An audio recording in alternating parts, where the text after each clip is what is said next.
आगे दीदी सब कौन सा गांव चला लिए गे ये यहाँ पर कुत्ता भूखे है आगे दाइयो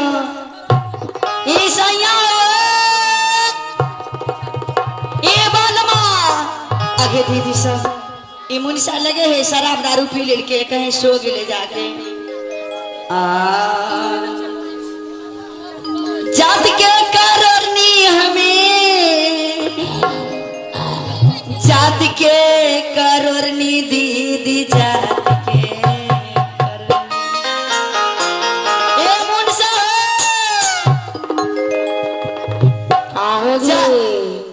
आगे धैयो कैसा एक मुंजा कैसा निदादा हो गिलो जात के करनी हमें जात के करनी भैया जात के यही रे उमरिया में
लगे ही कोनो सिरकिया में जा करके सुहा गिले मेला में सैया राई हमार क्या कर दिया मेला में सैया राई हमार क्या कर दिया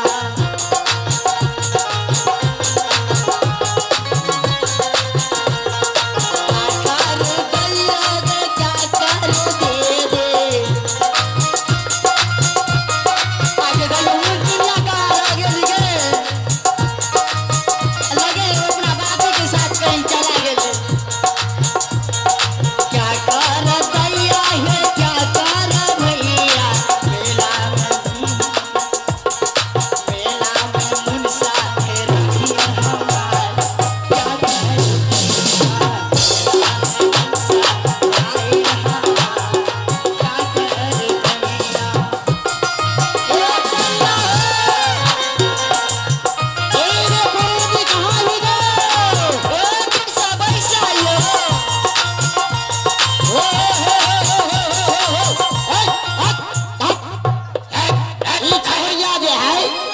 एक रत्ती नहीं चले है। ए, चल चल चल चल चल चल काय कमला बच्चा कमला दीदी के मारे उचिया के मारे ई छोरिया कितना ने लिट्टी समोसा खा ले गया सबका पैसा सठा दे आ मोटरी में क्या सा बांधना है नहीं बांधना है आगे पीछा पीछा मोड़ चुनिया चलाया इमुन सा लगे इधर दारू शराब बेसी पी ले देखा हूं करोनी कहां चला गेले एगे मुंचुनिया एगे तोहर भाइयों को ढोता यही जंगल में पैसा हाथ रुक करोनी का काली दे करोनी तू आगे चल आप पीछे से आ रहे हो आ करोनी का कहीं था पता नहीं दे आप पहले हो जाओ ना होने हो ए पैसा ये एगे कौन हो गए कलमिया में पैसा ये सिरकिया में पैसा ये की आरो में एगे तोरी नानी के गोद लगे के ना हो गए ए भगना सत्संग समारोह में तेरा बुद्धू बना दिया बुद्धू आप पहले हम करने का जाए लगे है मुंशा का दिल दिमाग उलट गेले एक कोना हो गए हैं अरे बाबू रे यहाँ तो ना हो एक मुंचुनिया तू वहाँ चला जो खोजेगा आज इतना मार भाई हम अपने मोर्च में एक कोना हो गए ए मुंशा पैसा ये हैया मिल गया हैया हैया ए नहीं है गए क्या ना हो गए आगे दीदी सब है उठ उठ जल्दी उठ उठ उठ सोता रहे बीच में ये छाड़ा जो है नहीं था उठ जल्दी उठ अच्छा छोरा हाथ मुठ का एक कतर बना दल के यार ए रुक नहीं छोरा उठ उठ उठ नकली हागबो के हिरे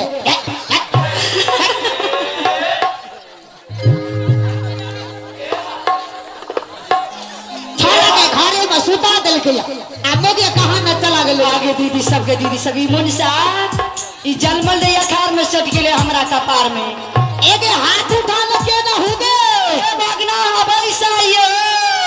के ना है के ना आगे दाइयो ए कहावत में है कि मालिक की कमाई खातुन सा ढेंग सन को ई छोरे लगे है हमरा हाथ से सबका पैसा सठा देल के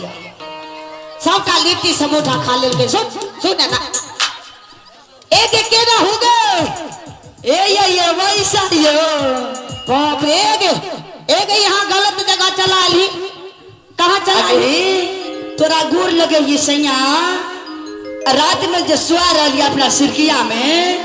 तो हमें सपना में देखता रहिए सपना में देखता रहिए लंबा लंबा बाबा के दाढ़ी है आ साध्वी बहन संत भगवान सा बैसा हुआ है सपना में देखा है ये सबसे पहले तू कहाँ चला ली ये सब का है यहाँ पे सत्संग समारोह के मेला लगा हुआ है आई सब का है ये सब संत भगवान है या साध्वी बहन बैसा हुआ है क्या है ये सब साध्वी बहन बैसा हुआ है होने से क्या बैठा है बोकरा है संत भगवान बैसा हुआ है साध्वी जी है ये सब बच्चों ने बाबा का घर में है आगे दैया कैसा बानी बोलेगे हमरा तो लगे बाबे के घर वाली सब है गे दीदी सबके दीदी इना में बुद्धू बना करके नापाक करके विदा कर दी है ए भैया हम जाति के छोटे हैं बगला बीजी खाई है मुर्गा मार के खाई है आई करोनी कहे है हम सत्संग में जाओ ए सत्संग भजन सब पेट भरी हो बगला बीजी ना मारा सत्संग भजन सुनला से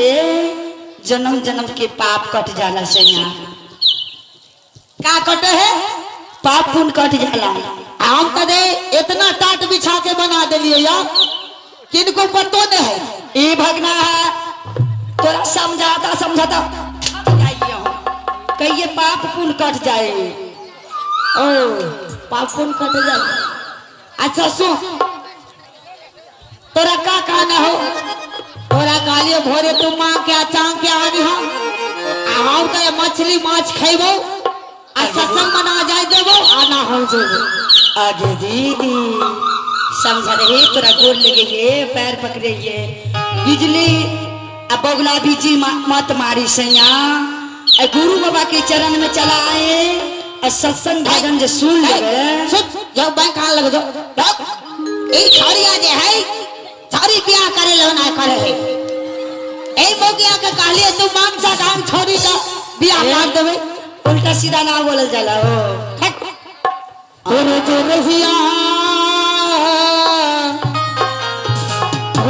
रहिया लिहारे नयनवा बगुलबा कहिया तुले बहार रहिया लिहारे बगुलबा कहिया तुले बहार